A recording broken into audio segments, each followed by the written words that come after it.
دوسرا خطبہ، عیادت کے لیے آنے والی مہاجر و انصار خواتین سے خطاب۔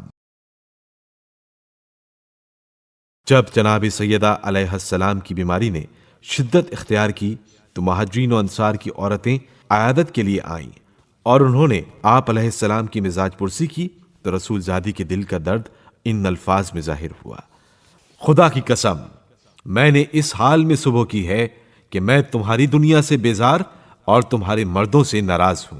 میں نے لوگوں کو برداشت کرنے کے بعد دور کر دیا ہے اور انہیں پرکھنے کے بعد ان سے ناراض ہو گئی ہوں۔ حیف ہے کہ شمشیر اس طرح کند ہو جائے اور سنجیدگی کے بعد یہ تماشے شروع ہو جائیں، سر پتھر سے ٹکرائے جائیں، نیزے شگافتہ ہو جائیں، فکریں بہک جائیں اور خیالات میں لرزش پیدا ہو جائے۔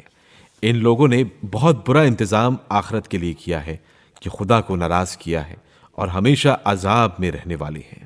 یقیناً یہ ذمہ داری ان کی گردن پر ہے اور یہ بوجھ ان کے کاندھے پر ہے۔ اس کا آر انہی کے سر ہے۔ اب تو اونٹ کی ناک کٹ چکی ہے اور وہ زخمی ہو چکا ہے اور اب ظالمین کے لیے صرف ہلاکت ہے۔ حیف کس طرح ان لوگوں نے خلافت کو مرکز رسالت، قواعد نبوت و رہنمائی، محل نزول روح الامین اور منزل واقفین امور دنیا و آخرت سے دور کر دیا ہے۔ آگاہ ہو جاؤ کہ یہی کھلا ہوا خسارہ ہے۔ آخر ان لوگوں کو ابو الحسن کی کون سی بات غلط محسوس ہوئی؟ یقیناً یہ لوگ ان کی تلوار کی کاٹ اور موت کے مقابلے میں ان کی بے خوفی اور میدانوں میں ان کے شدید حملوں اور ان کی سخت سزاؤں اور راہ خدا میں ان کے غیظ و غضب سے ناراض ہیں۔ خدا کی قسم، اگر یہ لوگ روشن راستے سے ہٹ جاتے اور واضح دلیل کو قبول کرنے سے کنارہ کش ہو جاتے تو وہ یقیناً انہیں واپس لے آتے اور بات منوا لیتے اور نرمی کے ساتھ راستے پر چلاتے کہ نہ اونٹ زخمی ہوتے، نہ مسافر کو زحمت ہوتی، نہ سوار خستہ حال ہوتا، بلکہ انہیں صاف و شفاف چشمے پر وارد کر دیتے جس کے کنارے چھلک رہے ہوں اور اطراف میں کوئی کثافت نہ ہو۔ وہاں یہ سب کو سیراب کر کے باہر لاتے اور خفیہ و علانیہ نصیحت کرتے۔ وہ خلافت حاصل کر لیتے تو نہ دنیا کا کوئی فائدہ حاصل کرتے اور نہ کسی عطیے کو اپنے لیے مخصوص کرتے، علاوہ اس کے کہ صرف پیاس بجھانے اور شکم سیر کرنے بھر کا سامان لے لیتے۔ ان کا زہد دنیا پرستوں سے نمایاں ہوتا اور لوگ سچے اور جھوٹے کو محسوس کر لیتے۔ اور اگر ان بستیوں کے لوگ ایمان لے آتے اور تقوی اختیار کرتے تو ہم ان پر آسمان اور زمین کی برکتوں کے دروازے کھول دیتے، لیکن انہوں نے تکذیب کی تو ہم نے ان کے اعمال کے سبب جو وہ کیا کرتے تھے انہیں گرفت میں لے لیا۔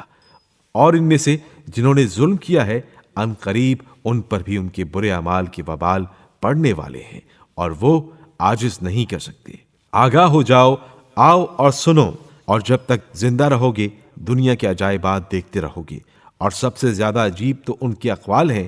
کاش مجھے معلوم ہوتا کہ ان لوگوں نے کس مدرک کا سہارا لیا ہے اور کس ستون پر بھروسہ کیا ہے، یہ کس دستے سے وابستہ ہیں اور کس ذریت پر ظلم کر کے تسلط پیدا کیا ہے۔ یقیناً یہ بدترین رہبر اور بدترین قوم ہے اور ظالمین کو اسی طرح بدترین بدل نصیب ہوتا ہے۔ خدا کی قسم، ان لوگوں نے سر برآوردہ لوگوں کے بدلے پست اقوام کو لیا ہے اور پشت کے بجائے دم پر ہاتھ رکھا ہے۔ ذلت اس قوم کا حصہ ہے جس کا خیال یہ ہے کہ وہ بہترین اعمال انجام دے رہی ہے۔ آگاہ ہو جاؤ کہ یہ لوگ مفسد ہیں۔ یہ اور بات ہے کہ انہیں اپنے فساد کا شعور نہیں ہے۔ وائے ہو اس قوم کے حال پر، کیا حق کی ہدایت کرنے والا پیروی کا زیادہ حقدار ہوتا ہے یا وہ جو خود دوسروں کی ہدایت کا محتاج ہے؟ آخر تمہیں کیا ہو گیا ہے اور تم کیسا فیصلہ کر رہے ہو؟ میری جان کی قسم، فساد کا بیج بو دیا گیا ہے۔ اب نتیجے کے وقت کا انتظار کرو اور اس کے بعد پیالہ بھر بھر کر گاڑھا خون اور مہلک زہر حاصل کرو گے۔